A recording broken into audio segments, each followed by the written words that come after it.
in the last century. This has hit the poorest countries the hardest, as well as the poor in all the countries. In Pakistan, we realized very early on that if we imposed a strict lockdown, the type that several affluent countries had imposed, we would have more people dying of hunger than the virus. Therefore, we adopted a policy of smart lockdown. While concentrating on the hotspots, the virus hotspots, we opened up our agriculture sector immediately, and then followed it up by the construction sector, which employed most of the people.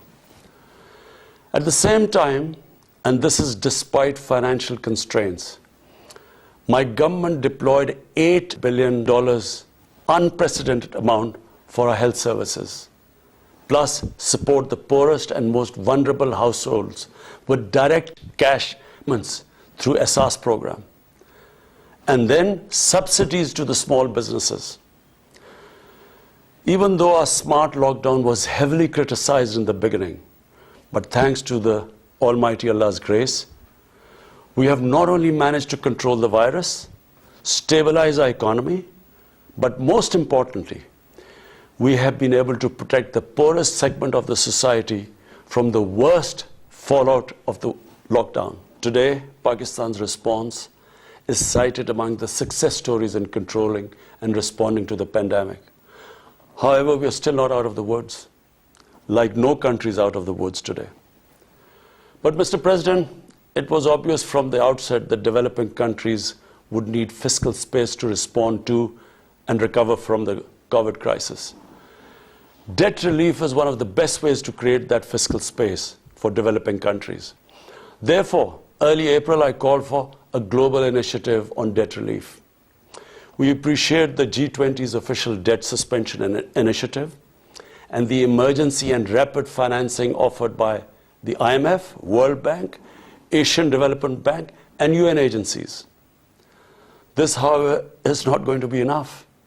The IMF has estimated that developing countries will need over $2.5 trillion to respond and recover from the crisis.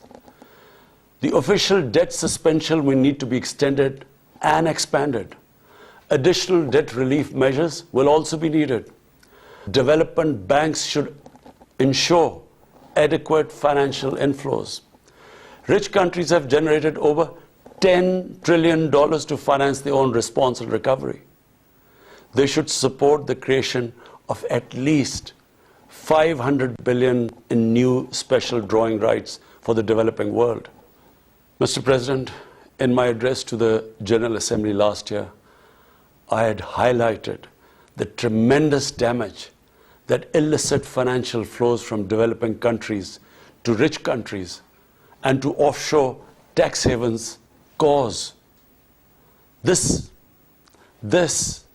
leads to the impoverishment of the developing nations.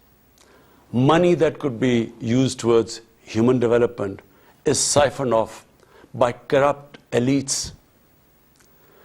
The loss of foreign exchange causes currency depreciation. That in turn leads to inflation and poverty.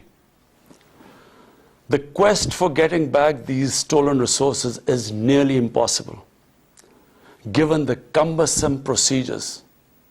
Moreover, the powerful money launderers have access to the best lawyers. And sadly, because they are the beneficiaries, there is a lack of political will in the rich countries to curb this criminal activity.